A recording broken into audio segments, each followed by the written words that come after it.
Great Expectations, by Charles Dickens. Chapter 35.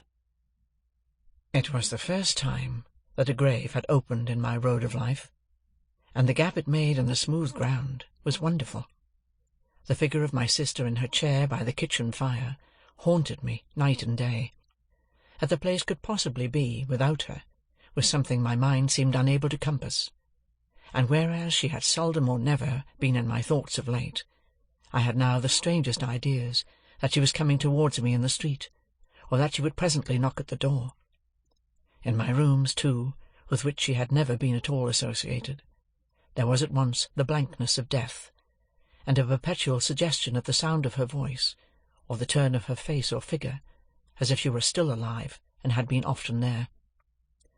Whatever my fortunes might have been, I could scarcely have recalled my sister with much tenderness, but I suppose there is a shock of regret which may exist without much tenderness. Under its influence, and perhaps to make up for the want of the softer feeling, I was seized with a violent indignation against the assailant from whom she had suffered so much, and I felt that on sufficient proof I could have revengefully pursued Orlick, or anyone else, to the last extremity. Having written to Joe to offer consolation, and to assure him that I should come to the funeral, I passed the intermediate days in the curious state of mind I have glanced at. I went down early in the morning, and alighted at the Blue Boar, in good time to walk over to the forge. It was fine summer weather again, and as I walked along, the times when I was a little helpless creature, and my sister did not spare me, vividly returned. But they returned with the gentle tone upon them that softened even the edge of Tickler, for now the very breath of the beans and clover whispered to my heart that the day must come when it would be well for my memory that others walking in the sunshine should be softened as they thought of me. At last I came within sight of the house, and saw that Trabb and Co. had put in a funeral execution and taken possession. Two dismally absurd persons, each ostentatiously exhibiting a crutch done up in a black bandage, as if that instrument could possibly communicate any comfort to anybody, were posted at the front door, and in one of them I recognized the post-boy, discharged from the Boar for turning a young couple into a saw-pit on their bridal morning, in consequence of intoxication, rendering it necessary for him to ride his horse clasped round the neck with both arms. All the children of the village, and most of the women, were admiring these sable warders, and the closed windows of the house and forge. And as I came up, one of the two warders, the post-boy, knocked at the door, implying that I was far too much exhausted by grief to have strength remaining to knock for myself. Another sable warder, a carpenter who had once eaten 2 geese for a wager, opened the door and showed me into the best parlour. Here Mr. Trabb had taken unto himself the best table, and had got all the leaves up, and was holding a kind of black bazaar with the aid of a quantity of black pins. At the moment of my arrival he had just finished putting somebody's hat into black long clothes like an African baby, so he held out his hand for mine. But I, misled by the action, and confused by the occasion, shook hands with him with every testimony of warm affection. Poor dear Joe, entangled in a little black cloak tied in a large bow under his chin, was seated apart at the upper end of the room, where, as chief mourner, he had evidently been stationed by Trabb. When I bent down and said to him, "Dear Joe, how are you?" he said, "Pip, old chap, you knowed her when she were a fine figure of her," and clasped my hand, and said no more. Biddy, looking very neat and modest in her black dress, went quietly here and there, and was very helpful. When I had spoken to Biddy, as I thought it not a time for talking, I went and sat down near Joe, and they began to wonder in what part of the house she, my sister, was. The air of the parlour being faint with the smell of sweet cake, I looked about for the table of refreshments. It was scarcely visible, until one had got accustomed to the gloom, but there was a cut-up plum-cake upon it, and there were cut-up oranges and sandwiches and biscuits, and 2 decanters that I knew very well as ornaments, but had never seen used in all my life. one full of port and one of sherry. Standing at this table, I became conscious of the servile Pumblechook in a black cloak and several yards of hatband, who was alternately stuffing himself and making obsequious movements to catch my attention. The moment he succeeded, he came over to me, breathing sherry and crumbs, and said in a subdued voice, "May I, dear sir?" and did. I then descried Mr. and Mrs. Hubble, the last named, in a decent speechless paroxysm in a corner. We were all going to follow, and were all in course of being tied up separately by Trabb into ridiculous bundles.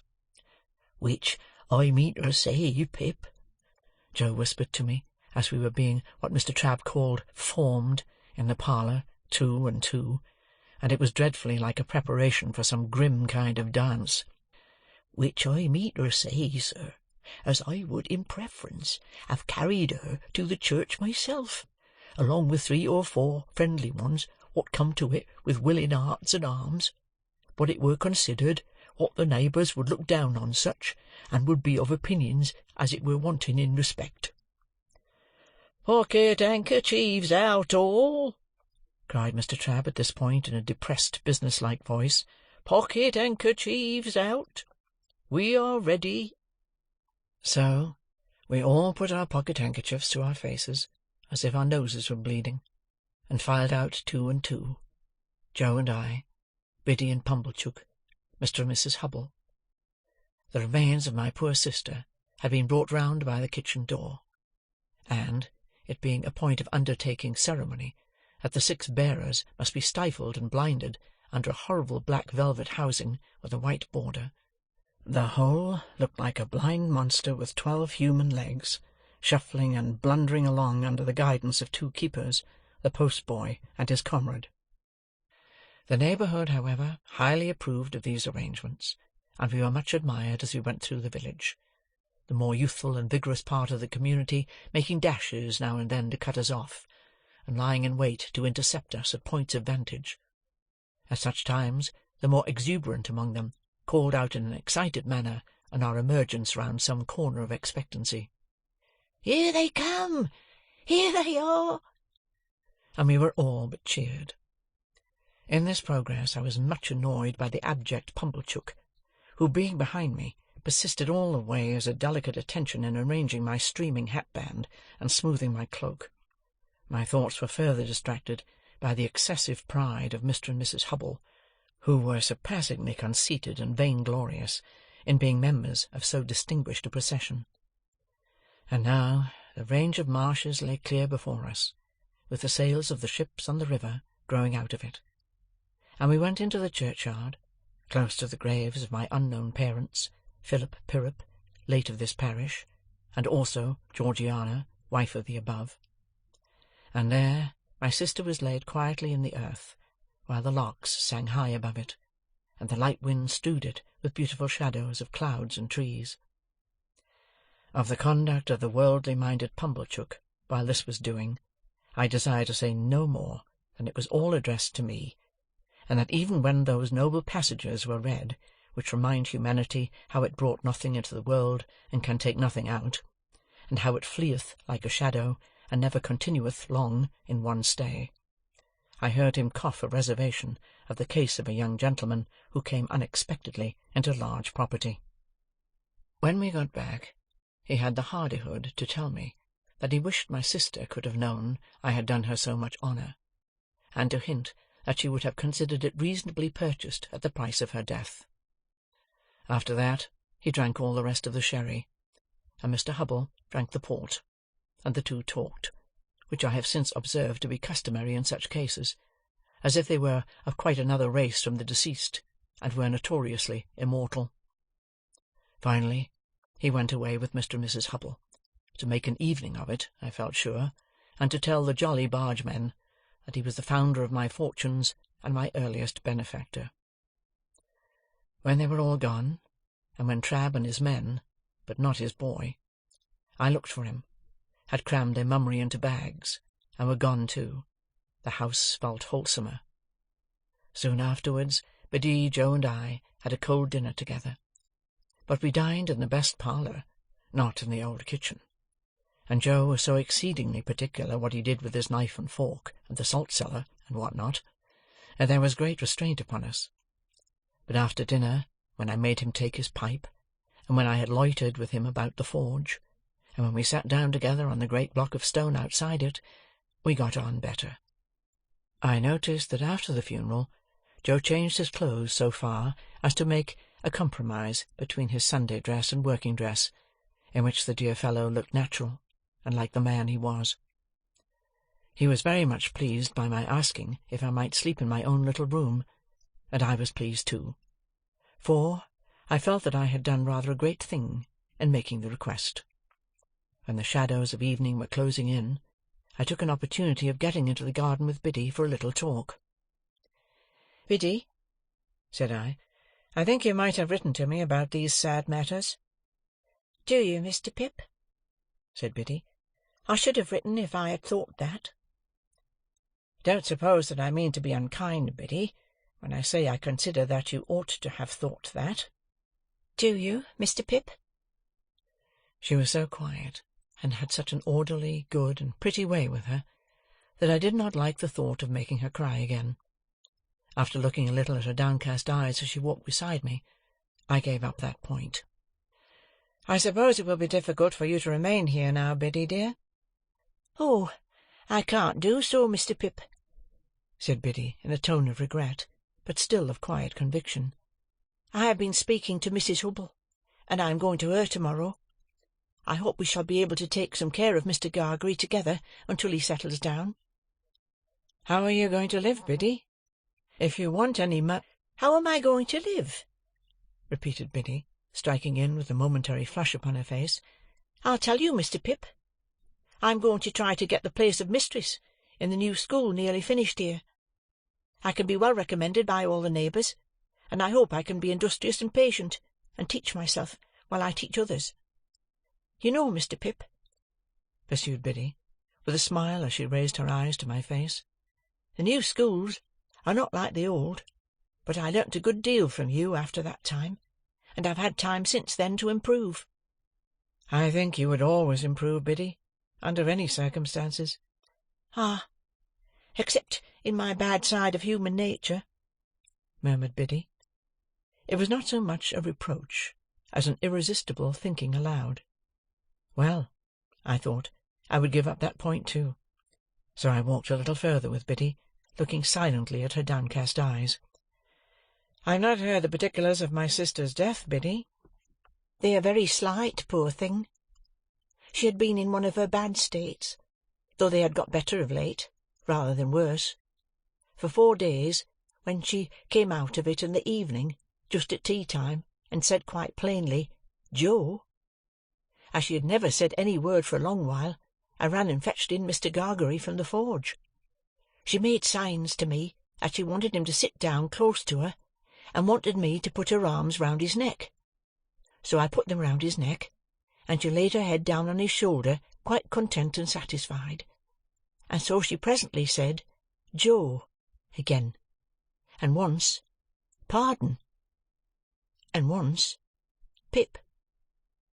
And so she never lifted her head up any more, and it was just an hour later when we laid it down on her own bed, because we found she was gone."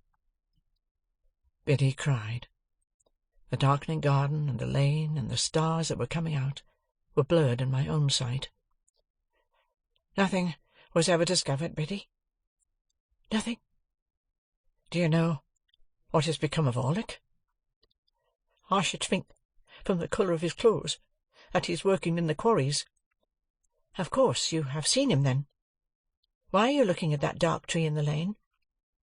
"I saw him there on the night she died." "That was not the last time either, Biddy?"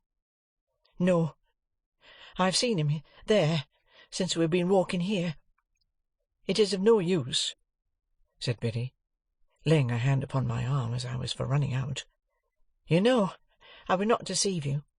He was not there a minute, and he's gone." It revived my utmost indignation to find that she was still pursued by this fellow, and I felt inveterate against him. I told her so, and told her that I would spend any money, or take any pains to drive him out of that country. By degrees she led me into more temperate talk, and she told me how Joe loved me, and how Joe never complained of anything.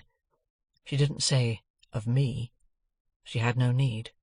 I knew what she meant. But ever did his duty in his way of life, with a strong hand, a quiet tongue, and a gentle heart. "Indeed, it would be hard to say too much for him," said I. "And, Biddy, we must often speak of these things, for of course I shall be often down here now. I'm not going to leave poor Joe alone." Biddy said never a single word. "Biddy, don't you hear me?" "Yes, Mr. Pip." "Not to mention your calling me Mr. Pip, which appears to me to be in bad taste, Biddy. What do you mean?" "What do I mean?" asked Biddy timidly. "Biddy," said I, in a virtuously self-asserting manner, "I must request to know what you mean by this." "By this?" said Biddy. "Now don't echo," I retorted. "You used not to echo, Biddy." "Used not?" said Biddy. "Oh, Mr. Pip, used." Well, I rather thought I would give up that point too. After another silent turn in the garden, I fell back on the main position. "Biddy," said I made a remark respecting my coming down here often to see Joe, which you received with a marked silence. Have the goodness, Biddy, to tell me why." "Are you quite sure, then, that you will come to see him often?" asked Biddy, stopping in the narrow garden walk, and looking at me under the stars with a clear and honest eye. "Oh, dear me!" said I, as if I found myself compelled to give up Biddy in despair. "This is really a very bad side of human nature. Don't say any more, if you please, Biddy. This shocks me very much." For which cogent reason I kept Biddy at a distance during supper, and, when I went up to my own old little room, took as stately a leave of her as I could, in my murmuring soul deem reconcilable with the churchyard and the event of the day.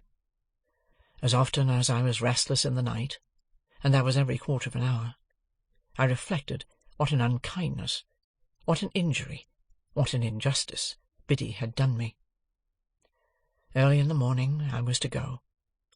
Early in the morning I was out, and looking in, unseen, at one of the wooden windows of the forge, there I stood, for minutes, looking at Joe, already at work, with a glow of health and strength upon his face, that made it show as if the bright sun of the life in store for him were shining on it. "Good-bye, dear Joe. No, don't wipe it off. For God's sake, give me your blackened hand. I shall be down soon and often." "Never too soon, sir," said Joe, "and never too often, Pip." Biddy was waiting for me at the kitchen door, with a mug of new milk and a crust of bread. "Biddy," said I, when I gave her my hand at parting, "I am not angry, but I am hurt." "No, don't be hurt," she pleaded, quite pathetically. "Let only me be hurt, if I have been ungenerous." Once more the mists were rising as I walked away. If they disclosed to me, as I suspect they did, that I should not come back, and that Biddy was quite right, all I can say is, they were quite right too. Chapter 35